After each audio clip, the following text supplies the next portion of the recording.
ಎಲ್ಲರಿಗೂ ನಮಸ್ತೆ. ನನ್ನ ಕತೆ ನಿಮ್ಮ ಜೊತೆ ಇಂತಿ ನಿಮ್ಮ ತೀರ್ಥ ಶಿವು ಎನ್ನುವ ನನ್ನ ಯೂಟ್ಯೂಬ್ ಚಾನಲ್ಗೆ ನಿಮ್ಮೆಲ್ಲರಿಗೂ ಹೃತ್ಪೂರ್ವಕ ಸ್ವಾಗತ. ಏನಪ್ಪ ಇವಳು ಇದ್ದಕ್ಕಿದ್ದಂತೆ ಕಾಣೆಯಾದ್ಲು ಅಂತ ಯೋಚನೆ ಮಾಡ್ತಾ ಇದ್ದೀರಾ ಅಲ್ವಾ? ಕ್ಷಮಿಸಿ. ಮತ್ತು ಏನು ಗೊತ್ತಾ, ನನ್ನ ಮನೆಗೆ ಪುಟ್ಟ ರಾಜಕುಮಾರಿ ಬಂದಿದ್ದಾಳೆ. 2 ತಿಂಗಳ ಪುಟ್ಟ ಕಂದಮ್ಮ ನನ್ನ ಮಡಿಲು ಸೇರಿದ್ದಾಳೆ. ಹಾಗಾಗಿ ನಾನು ನನ್ನ ಮಗುವಿಗೆ ಹೆಚ್ಚಿನ ಸಮಯವನ್ನು ಕೊಡಬೇಕು. ಜೊತೆಗೆ ಇದೇ ತಿಂಗಳಿಗೆ 31ನೇ ತಾರೀಕಲ್ಲಿ ನಮ್ಮ ಮನೆಯ ಹೊಸ ಗೃಹ ಪ್ರವೇಶ ಇದೆ. ಹಾಗಾಗಿ 2 ಕಡೆ ಬ್ಯಾಲೆನ್ಸ್ ಮಾಡೋದು ತುಂಬಾ ಕಷ್ಟ ಆಗ್ತಾ ಇದೆ. ಅದಕ್ಕಾಗಿಯೇ 2-3 ದಿನ ಯೂಟ್ಯೂಬ್ ಕಡೆಗೆ ಬರೋಕ್ಕೆ ಆಗಲೇ ಇಲ್ಲ. ನಿಮಗೇನು ಅಭ್ಯಂತರ ಇಲ್ಲ ಅನ್ನೋದಾದರೆ, ವಾಯ್ಸ್ ಇಲ್ಲದೆ ಬರೀ ಕಥೆಯನ್ನು ಹಾಕಿ ಅನ್ನೋದಾದರೆ ಕಮೆಂಟ್ ಮಾಡಿ ತಿಳಿಸಿ. ಸ್ವಲ್ಪ ಸಮಯದ ನಂತರ, ಅಂದರೆ ಜಾಸ್ತಿ ಏನಿಲ್ಲ, 1 ತಿಂಗಳೊಳಗೆ ನನ್ನ ಟೈಮ್ ಮ್ಯಾನೇಜ್ ಮಾಡಿಕೊಂಡು ಮತ್ತೆ ವಾಯ್ಸ್ ಕೊಡ್ತೀನಿ. ಅಲ್ಲಿವರೆಗೂ ಓಕೆ ಅನ್ನೋದಾದರೆ ಹಾಕ್ತೀನಿ, ಇಲ್ಲವಾದರೆ ಈ ರೀತಿ ಅಡ್ಜಸ್ಟ್ ಮಾಡಿಕೊಂಡು ಒಂದೊಂದು ಎಪಿಸೋಡ್ ಹಾಕ್ತೀನಿ. ಆದರೆ ಕಥೆಯನ್ನಂತೂ ಅರ್ಧಕ್ಕೆ ನಿಲ್ಲಿಸಲ್ಲ. ಹಾಗಲಕಾಯಿಯ ಬಳ್ಳಿಯಲ್ಲಿ ಹಾಗಲಕಾಯಿ ಬಿಟ್ಟ ಕೂಡಲೇ ಅದನ್ನು ನನಗೆ ಕೊಡಬೇಕು. ಅಷ್ಟೇ ಅಲ್ಲ, ಈ ಎಲ್ಲ ಬಳ್ಳಿಗಳಲ್ಲಿ ಬಿಡುವ ಮೊದಲ ಹಾಗಲಕಾಯಿಗಳನ್ನು ನನಗೆ ಕೊಡಬೇಕು.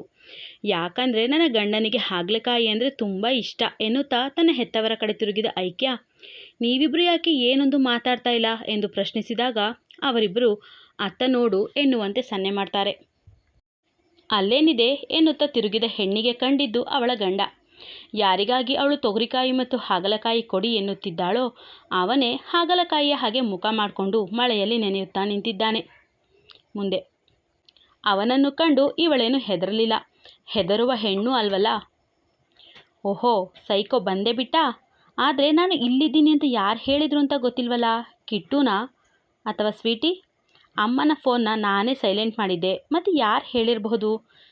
ಇವತ್ತು ರಾತ್ರಿಯವರೆಗೂ ಈ ಸೈಕೋ ಹುಡುಕಾಡಿ ಪರದಾಡಿದ ನಂತರ ಅವನೆದುರು ಹೋಗಬೇಕು ಅಂತ ಯೋಚನೆ ಮಾಡಿದ್ದೆ.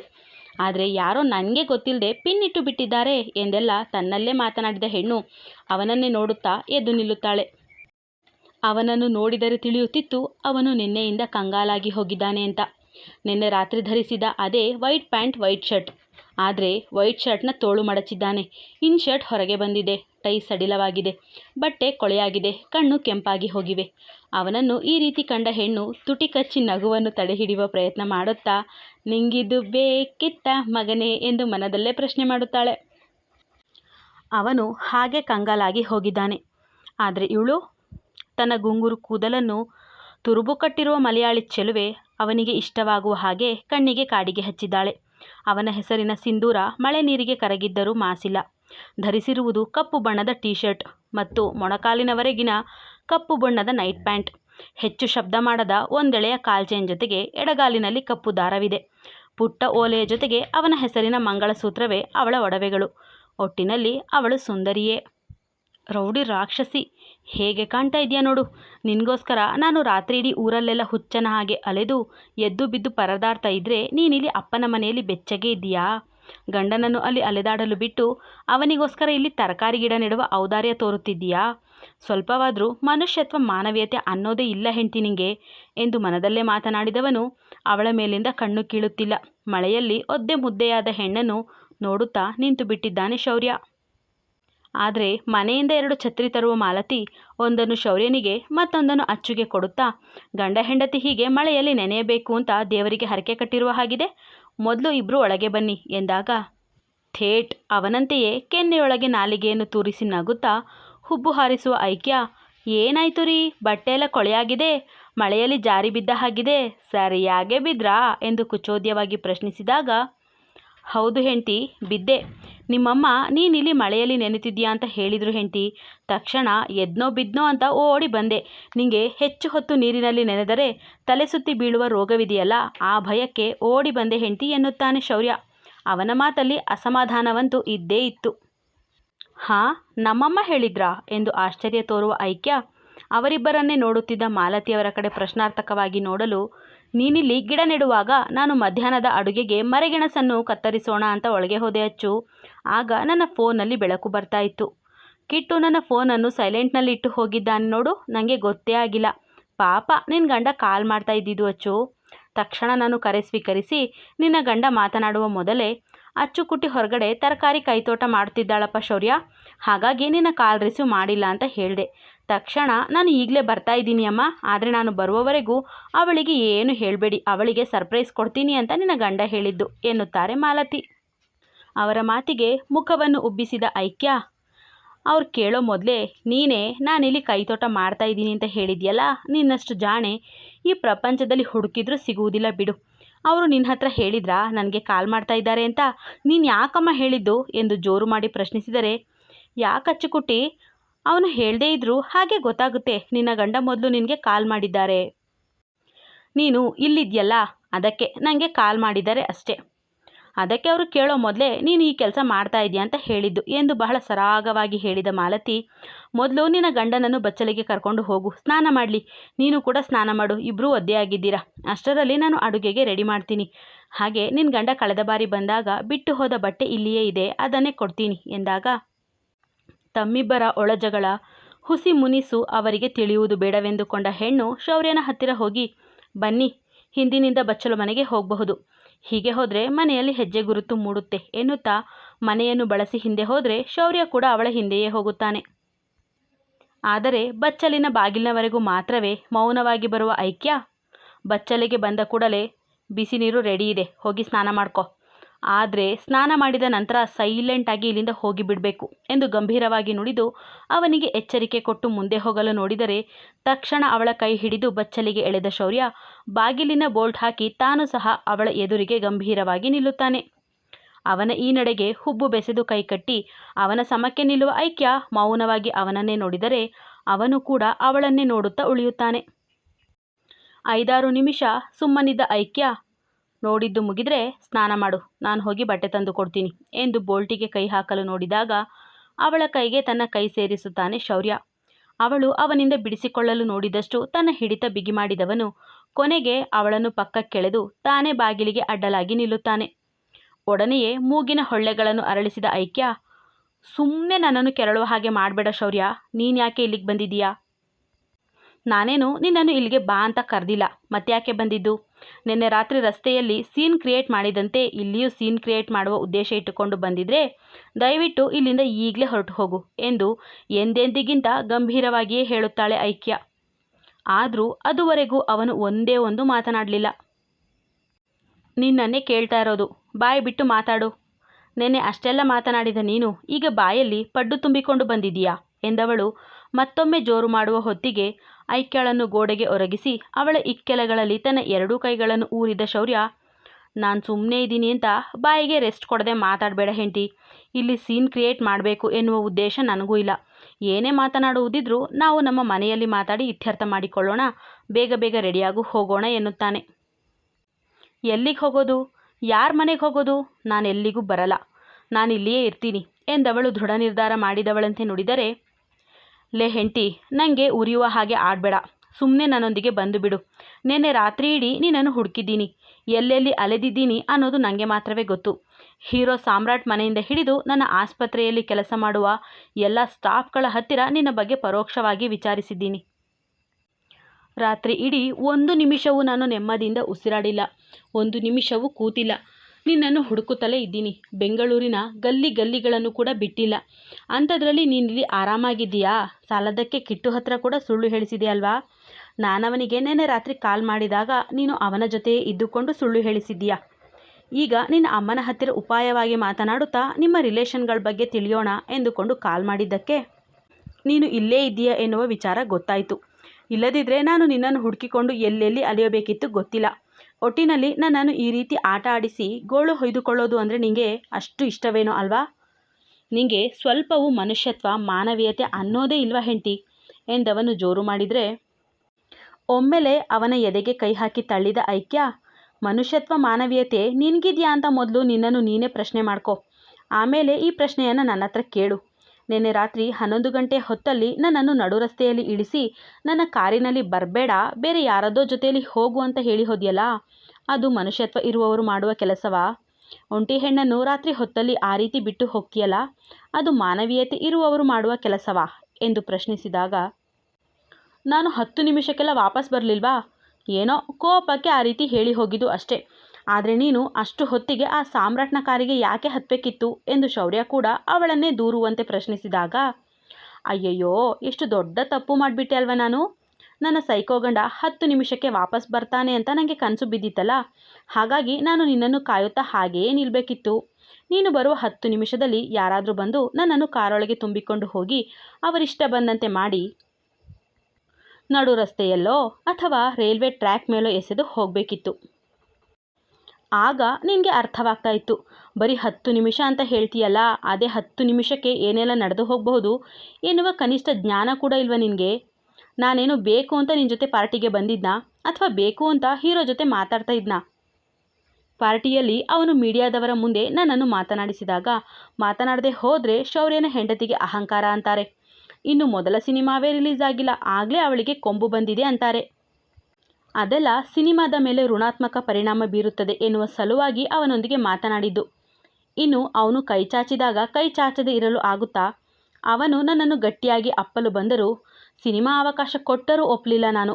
ಅದ್ಯಾವುದು ನಿನಗೆ ಕಾಣಲಿಲ್ಲ ಅಲ್ವಾ? ಆದರೆ ನಿನಗೆ ಬೇಕಾದ ಅಂಶಗಳು ಮಾತ್ರವೇ ಕಾಣೋದು.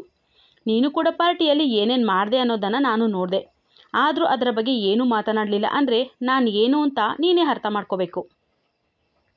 ಅದು ಬಿಟ್ಟು ನಿನ್ನಷ್ಟಕ್ಕೆ ನೀನೇ ಏನೇನೋ ಯೋಚಿಸಿ ನಿರ್ಧಾರ ತೆಗೆದುಕೊಂಡು ಸುಮ್ಮನೆ ನನಗೆ ಶಿಕ್ಷೆ ಕೊಡಲು ಬಂದರೆ ಸಹಿಸಲು ನಾನೇನು ಸೆಂಟಿಮೆಂಟ್ ಸಿನಿಮಾದ ಹೀರೋಯಿನ್ ಅಲ್ಲ ಶೌರ್ಯ. ನನಗೆ ಒಂಟಿಯಾಗಿ ಓಡಾಡಿ ಅಭ್ಯಾಸವಿದೆ. ರಾತ್ರಿ, ಅರ್ಧರಾತ್ರಿ, ಮಧ್ಯರಾತ್ರಿ, ಬೆಳಗಿನ ಜಾವ ಹೀಗೆ ಎಲ್ಲ ಸಮಯದಲ್ಲೂ ಒಬ್ಬೊಬ್ಬಳೇ ಓಡಾಡಿ ನನಗೆ ಅಭ್ಯಾಸವಿದೆ. ಅಲ್ಲದೆ ಯಾರಾದರೂ ನನ್ನೊಂದಿಗೆ ಅನುಚಿತವಾಗಿ ವರ್ತಿಸಲು ಬಂದರೆ ಅವರ ಗಂಡಸ್ತನಕ್ಕೆ ಪೆಟ್ಟು ಕೊಡುವಷ್ಟು ಧೈರ್ಯ ಮತ್ತು ಸ್ಥೈರ್ಯ ಎರಡೂ ನನಗಿದೆ. ಹಾಗಾಗಿ ನೀನು 11 ಅಲ್ಲ 12 ಗಂಟೆ ಹೊತ್ತಲ್ಲಿ ಕಾಡೊಳಗೆ ನನ್ನನ್ನು ಬಿಟ್ಟು ಬಂದರೂ ಸುರಕ್ಷಿತವಾಗಿ ನಾನು ವಾಪಸ್ ಬರ್ತಿದ್ದೆ.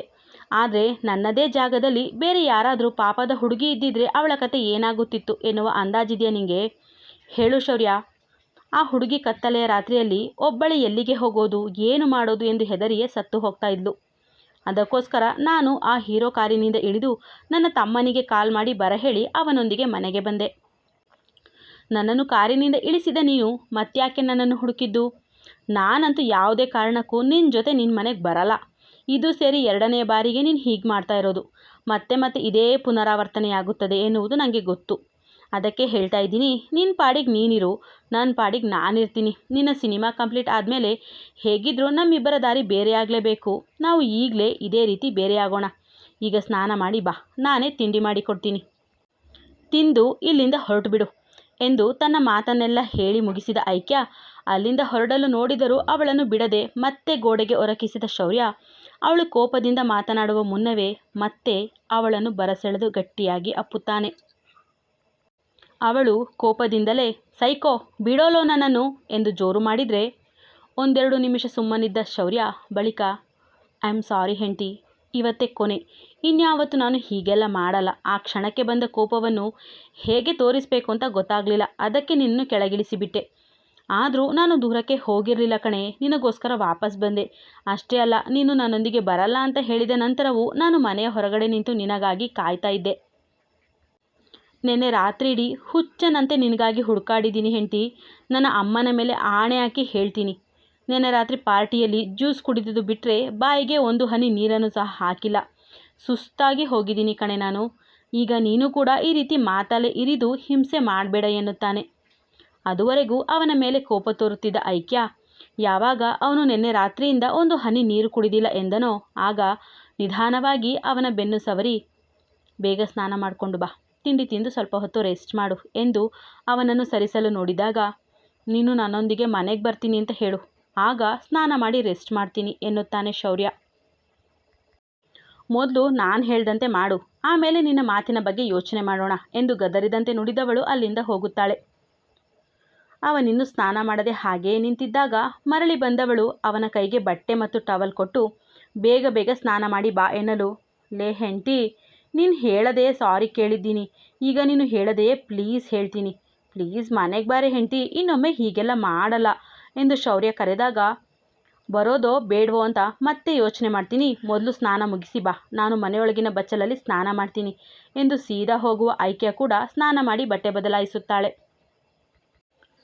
ತಲೆ ಒರೆಸುತ್ತಾ ಅಡುಗೆ ಮನೆಯನ್ನು ಇಣುಕಿದ ಶೌರ್ಯ ಅಲ್ಲಿ ತನ್ನ ಹೆಂಡತಿಯನ್ನು ಕಂಡು ಬೆಕ್ಕಿನ ಹೆಜ್ಜೆ ಇಡುತ್ತಾ ಹೋಗಿ, ಲೇ ಹೆಂಡ್ತಿ, ಮನೆಗೆ ಯಾವಾಗ ಹೋಗೋದು ಎಂದರೆ ಕಣ್ಣಲ್ಲೇ ಅವನಿಗೆ ಬೆದರಿಕೆ ಹಾಕುವ ಐಕ್ಯ ಒಂದು ತಟ್ಟೆಗೆ 10 ಪಡ್ಡು ಹಾಕಿ ಚಟ್ನಿ ಪಲ್ಯ 2ರ ಜೊತೆಗೂ ತಿನ್ನು, ಚೆನ್ನಾಗಿದೆ ಎನ್ನುತ್ತಾಳೆ.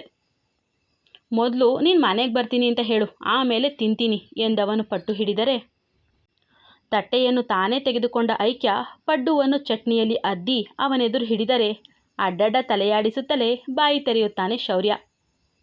ಈ ಸೈಕೋ ಹೇಳೋದೊಂದು ಮಾಡೋದೊಂದು. ಬೇಡ ಅಂತ ತಲೆಯಾಡಿಸಿ ಪುಟ್ಟ ಮಕ್ಕಳ ಹಾಗೆ ಬಾಯಿ ಬಿಡೋದು ನೋಡು ಎಂದು ಗೊಣಗುತ್ತಲೇ ಅವನಿಗೆ ಪಡ್ಡು ತಿನ್ನಿಸುವ ಐಕ್ಯ 1 ಲೋಟ ಟೀ ಕೊಡಲು ಮತ್ತೆ ಬೇಡ ಎನ್ನುತ್ತಾನೆ ಶೌರ್ಯ. ಅಪ್ಪ ರಾಜ, ನಾನೇ ನಿನ್ನ ಗಂಟಲೊಳಗೆ ಸುರಿಯೋಕೆ ಇದು ಬಿಸಿ ಟೀ, ಜ್ಯೂಸ್ ಅಲ್ಲ, ಸುಮ್ಮನೆ ಟೀ ಕುಡಿದು ಹೋಗಿ ಮಲಗು ಎಂದು ಜೋರು ಮಾಡುತ್ತಾಳೆ ಐಕ್ಯ. ಅವನು ಮತ್ತೆ ಮತ್ತೆ, ಲೇ ಹೆಂಡ್ತಿ, ಬಾರೆ ಮನೆಗೆ ಹೋಗೋಣ ಎಂದು ಕರೆದರೆ, ನೆನ್ನೆ ರಾತ್ರಿ ಇಡೀ ನಿದ್ರೆ ಮಾಡಿಲ್ಲ ಅಂತ ಹೇಳ್ತಾ ಇದೀಯಾ, ಹೋಗಿ ಮಲಗು, ನಿದ್ರೆಯಿಂದ ಎದ್ದ ನಂತರ ಮಾತನಾಡಿದರೆ ಆಯಿತು, ಮೊದಲು ಇಬ್ಬರು ಮಾತಾಡಿ ನಮ್ಮ ನಡುವಿನ ವಿಚಾರಗಳನ್ನು ಕ್ಲಿಯರ್ ಮಾಡೋಣ, ನಂತರ ಉಳಿದದ್ದು ಎಂದು ಅವನನ್ನು ತನ್ನ ರೂಮಿಗೆ ಕರೆದುಕೊಂಡು ಹೋಗಿ ಮಲಗಲು ಹೇಳುತ್ತಾಳೆ ಐಕ್ಯ. ರಾತ್ರಿಯಿಡೀ ನಿದ್ರೆಗೆಟ್ಟಿದ್ದ ಶೌರ್ಯ ಕಣ್ಣು ಮುಚ್ಚುವ ಮೊದಲು ಅವಳ ಕೈಯನ್ನು ಗಟ್ಟಿಯಾಗಿ ಹಿಡಿದು, ನೀನು ಕೂಡ ಇಲ್ಲೇ ಇರು ಎಂದಾಗ, ಸರಿ ಎಂದವಳು ತಾನೊಂದು ಕನ್ನಡ ಕಾದಂಬರಿಯ ಪುಸ್ತಕ ಹಿಡಿದು ಕೂರುತ್ತಾಳೆ. ಅವಳು ಪುಸ್ತಕ ಓದಲು ಆರಂಭಿಸಿದರೂ ಇವನು ಮಾತ್ರ ಪ್ರತಿ 3 ನಿಮಿಷಕ್ಕೊಮ್ಮೆ ಕಣ್ಣು ತೆರೆದು ಅವಳನ್ನು ನೋಡುತ್ತಲೇ ಇದ್ದ. ನಿನ್ನನ್ನು ಬಿಟ್ಟು ಎಲ್ಲಿಗೂ ಹೋಗಲ್ಲ ಸೈಕೋ, ಸುಮ್ಮನೆ ಮಲಗು, ನೆಮ್ಮದಿಯಿಂದ ನಿದ್ರೆ ಮಾಡು ಎಂದು ಐಕ್ಯ ಮತ್ತೊಮ್ಮೆ ಗದರಿದಾಗ ಅವಳ ಒಂದು ಕೈಯನ್ನು ತನ್ನ 2 ಕೈಗಳಿಂದ ಬಂಧಿಸಿ ಮಲಗುತ್ತಾನೆ ಶೌರ್ಯ. ಎಷ್ಟೋ ಹೊತ್ತಿನ ನಂತರ, ಲೇ ಹೆಂಡ್ತಿ, ಎಲ್ಲೇ ಇದೆಯಾ, ನೀನು ಕೂಡ ನನ್ನನ್ನು ಬಿಟ್ಟು ಹೋಗ್ತೀಯಾ ಎಂದು ಶೌರ್ಯ ಕನವರಿಸುವಾಗ ನಿಧಾನವಾಗಿ ಅವನಿಂದ ತನ್ನ ಕೈ ಬಿಡಿಸಿಕೊಂಡ ಐಕ್ಯ ಹೊರಗೆ ಹೋಗಿ, ಅಮ್ಮ, ಶೌರ್ಯ ನಿದ್ರೆ ಮಾಡ್ತಾ ಇದ್ದಾರೆ, ಏನಾದರೂ ಕೆಲಸ ಇದ್ದರೆ ಹೇಳು, ನಿಂಗೆ ಸಹಾಯ ಮಾಡ್ತೀನಿ, ಇಲ್ಲಾಂದರೆ ನಾನು ಸಹ ಸ್ವಲ್ಪ ಹೊತ್ತು ನಿದ್ರೆ ಮಾಡ್ತೀನಿ ಎಂದಾಗ, ಹೋಗಿ ರೆಸ್ಟ್ ಮಾಡು ಮಗನೇ, ಈಗ ಮಾಡುವುದಕ್ಕೆ ಯಾವ ಕೆಲಸವೂ ಇಲ್ಲ, ಟಿವಿ ನೋಡ್ತಾ ಅಡುಗೆ ಮಾಡ್ತೀನಿ, ಊಟಕ್ಕೂ ನಿಮ್ಮನ್ನು ಎಬ್ಬಿಸಲ್ಲ, ನೀವೇ ಎದ್ದು ಬಂದು ಊಟ ಮಾಡಿ, ನೀನು ಕೂಡ ಶೂಟಿಂಗ್ಗೆ ಹೋಗ್ತೀಯಾ, ಇಲ್ಲಿ ಬಂದರೆ 1 ನಿಮಿಷವೂ ನಿಲ್ಲದೆ ಕೂರದೆ ಕೆಲಸ ಮಾಡ್ತೀಯಾ, ಈಗಲಾದರೂ ಹೋಗಿ ರೆಸ್ಟ್ ಮಾಡು ಎನ್ನುತ್ತಾರೆ ಮಾಲತಿ. ಅವರ ಮಾತಿಗೆ ತುಟಿ ಬಿರಿದ ಐಕ್ಯ ಮತ್ತೆ ರೂಮಿಗೆ ಬಂದು ರೂಮಿನ ಬಾಗಿಲು ಹಾಕಿ ಶೌರ್ಯನ ಪಕ್ಕ ಕುಳಿತು ಅವನನ್ನೇ ನೋಡುತ್ತಾ ನಿಧಾನವಾಗಿ ಅವನ ಹಣೆಯ ಮೇಲಿನ ಪುಡಿ ಕೂದಲನ್ನೆಲ್ಲ ಸರಿಸಿ, ಸೈಕೋ, ಬರೀ ಬೇಡದ ಬುದ್ಧಿ ನಿಂಗೆ, ಇನ್ಯಾವತ್ತು ನೀನು ಹಾಗೆಲ್ಲ ಮಾಡಬಾರ್ದು, ನನಗೆ ಅಂತಲೇ ಅಲ್ಲ, ಬೇರೆ ಯಾವ ಹೆಣ್ಣಿನ ಜೊತೆಗೂ ಹಾಗೆಲ್ಲ ಕಟುವಾಗಿ ನಡೆದುಕೊಳ್ಬಾರ್ದು, ಆದರೂ ಒಮ್ಮೊಮ್ಮೆ ನಿನ್ನನ್ನು ನೋಡಿದರೆ ಪಾಪ ಅನಿಸುತ್ತೆ, ಮುದ್ದು ಕೇಡಿ ಎನ್ನುತ್ತಲೇ ಅವನ ಮೂಗನ್ನು ಹಿಂಡಿ ಅವನಿಗೆ ಹೊದಿಸಿದ ಬೆಡ್ಶೀಟ್ನೊಳಗೆ ನುಸುಳಿದ ಐಕ್ಯ ಅವನ ತೋಳನ್ನು ಚಾಚಿ ತೋಳಿನ ಮೇಲೆ ತಲೆಯಿಟ್ಟು ತಾನೇ ಅವನನ್ನು ಬಳಸಿ ಕಣ್ಣು ಮುಚ್ಚುತ್ತಾಳೆ. ಒಡನೆಯೇ ಕೇಡಿ ಹುಡುಗನ ತುಟಿಗಳು ಸಣ್ಣದಾಗಿ ಅರಳಿತ್ತು. ಕೆಲ ನಿಮಿಷದ ನಂತರ ಅವಳನ್ನು ತನ್ನ ತೋಳಿನಿಂದ ಸರಿಸಿ ಎದೆಯ ಮೇಲೆ ಮಲಗಿಸಿದವನ ಕೈಗಳು ಅವಳನ್ನು ಗಟ್ಟಿಯಾಗಿ ಬಳಸುತ್ತದೆ. ಕಥೆ ಮುಂದುವರಿಯುವುದು. ಎಂದಿನಂತೆ ನಿಮ್ಮ ಪ್ರೋತ್ಸಾಹದ ನಿರೀಕ್ಷೆಯಲ್ಲಿ. ಆಗಲೇ ಹೇಳ್ದಾಗೆ ಮನೆಗೆ ಮಗಳು ಬಂದಿರೋದ್ರಿಂದ ನನಗೆ ಸಮಯದ ಅಭಾವ ಜಾಸ್ತಿ, ಜೊತೆಗೆ ವಾಯ್ಸ್ ಕೊಡೋಕ್ಕೂ ಆಗ್ತಾ ಇಲ್ಲ, ಮಗಳ ಕೆಲಸಗಳೇ ದಂಡಿಯಾಗಿ ಬಿದ್ದಿರುತ್ತೆ. ಅದಕ್ಕೆ ನಿಮಗೇನು ಅಭ್ಯಂತರ ಇಲ್ಲ ಅನ್ನೋದೇ ಆದರೆ ವಾಯ್ಸ್ ಕೊಡದೆ ಇದೇ ರೀತಿ ಕಥೆಯನ್ನು ಹಾಕ್ತೀನಿ, ಮಿಸ್ ಮಾಡೋದಿಲ್ಲ. ಇಲ್ಲ ವಾಯ್ಸ್ ಕೂಡ ಬೇಕು ಅನ್ನೋದಾದರೆ ಸ್ವಲ್ಪ ಸಮಯ ಸ್ವಲ್ಪ ಅಡ್ಜಸ್ಟ್ ಮಾಡ್ಕೊಳ್ಳಿ, ಟೈಮ್ ನೋಡಿಕೊಂಡು ಒಂದೊಂದು ಎಪಿಸೋಡ್ನ ತಪ್ಪದೆ ಹಾಕ್ತೀನಿ. 31ನೇ ತಾರೀಕಿನ ನಂತರ ಮ್ಯಾಕ್ಸಿಮಮ್ ಕತೆ ಹಾಕೋಕ್ಕೆ ಟ್ರೈ ಮಾಡ್ತೀನಿ. ಏನು ಮಾಡಲಿ ನೀವೇ ಹೇಳಿ, ಸದ್ಯಕ್ಕೆ ಕತೆ ಹೀಗೆ ಹಾಕಿದ್ರೆ ಸಾಕಾ ಅಥವಾ ವಾಯ್ಸ್ ಕೂಡ ಬೇಕಾ?